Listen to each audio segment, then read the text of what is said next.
UP की सियासत में एक अहम स्तंभ रहे शिवपाल यादव क्या अब हाशिए पर चले गए? एक दौर में मुलायम सिंह यादव के छोटे भाई शिवपाल यूपी की पॉलिटिक्स को अपनी मुट्ठी में रखा करते थे। अब धीरे धीरे दौर बदलने के साथ ही उनके समाजवादी पार्टी के मार्गदर्शक मंडल में शामिल होते जाने की चर्चाएं हो रही। ये सबके सामने है कि अब अखिलेश राज में उनके कदम बैकडोर पॉलिटिक्स की तरफ बढ़ रहे हैं। सियासी गलियारों में भी चर्चा है कि शिवपाल धीरे धीरे उसी भूमिका में नजर आ रहे हैं जिस भूमिका में भारतीय जनता पार्टी में लाल कृष्ण आडवाणी। सैफई परिवार के शिवपाल यादव भतीजे अखिलेश से लंबे मनमुटाव के बाद साथ आए थे। यूपी 2022 विधानसभा चुनाव के समय से ही दोनों में एकता बरकरार है। इस बार के लोकसभा चुनाव के बाद अखिलेश यादव के सांसद बनकर दिल्ली जाने के बाद से यह उम्मीद की जा रही थी कि चाचा शिवपाल को यूपी विधानसभा में नेता प्रतिपक्ष बनाया जाएगा। शिवपाल समर्थक एक बार फिर पार्टी में उनकी स्थिति मजबूत होने की आस लगाए बैठे थे, लेकिन फिर एक बार शिवपाल यादव और उनके समर्थकों के हाथ निराशा लगी। कहना गलत नहीं होगा कि शिवपाल अब हाशिए पर जाते दिख रहे हैं। सीनियर नेता माता प्रसाद पांडे को विधानसभा में नेता प्रतिपक्ष बनाकर अखिलेश ने यह संदेश भी दे दिया। सपा की राजनीति को भी अगर गौर से देखें तो बेटे को पूरी तरीके से सक्रिय करने के बाद पिता की स्थिति महज मार्गदर्शक मंडल में जाने जैसी हो जाती है। 2012 में यूपी का मुख्यमंत्री बनाए जाने के बाद समाजवादी पार्टी में अखिलेश यादव का युग शुरू हो गया था। मुलायम तक प्रभावी नेता थे, इसके बाद भी उन्हें पार्टी की गतिविधियों से दूर कर दिया गया।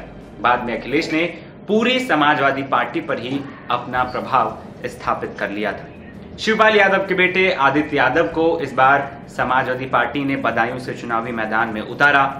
लोकसभा चुनाव में जीत दर्ज करने के बाद आदित्य सांसद बन गए। ऐसे में अब शिवपाल यादव भी मार्गदर्शक मंडल में जाते दिख रहे हैं। वो पार्टी को मजबूत बनाने का काम तो करेंगे, लेकिन निर्णय लेने का कोई भी अधिकार उन्हें नहीं दिया जाएगा।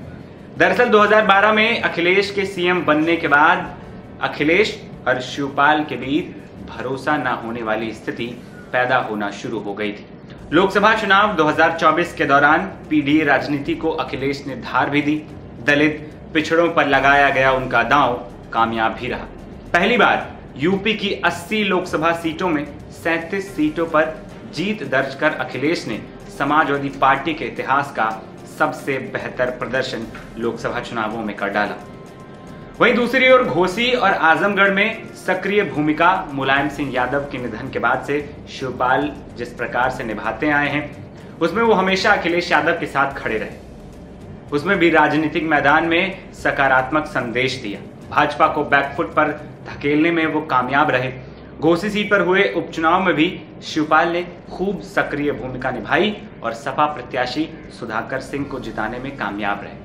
वहीं शिवपाल के शुरुआती दिनों की बात करें तो अपने सियासी करियर की शुरुआती सालों में शिवपाल यादव ने मुलायम सिंह यादव के लिए पर्चे बांटने तक का काम किया था। दूसरे कई दिग्गज नेताओं की रैली का आयोजन भी शिवपाल के कंधों पर हुआ करता था। विधायक बनने से पहले शिवपाल यादव ने अपने सियासी करियर में जिला सहकारी बैंक में अहम जिम्मेदारी कई सालों तक निभाई।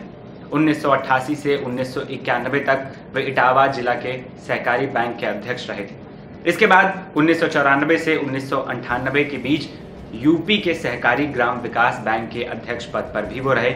13वीं विधानसभा का चुनाव हुआ तब जसवंत नगर सीट से शिवपाल यादव ने ऐतिहासिक जीत दर्ज की और रिकॉर्ड मतों से जीत हासिल की। इसके बाद तो समाजवादी पार्टी में शिवपाल यादव का कद बढ़ता गया।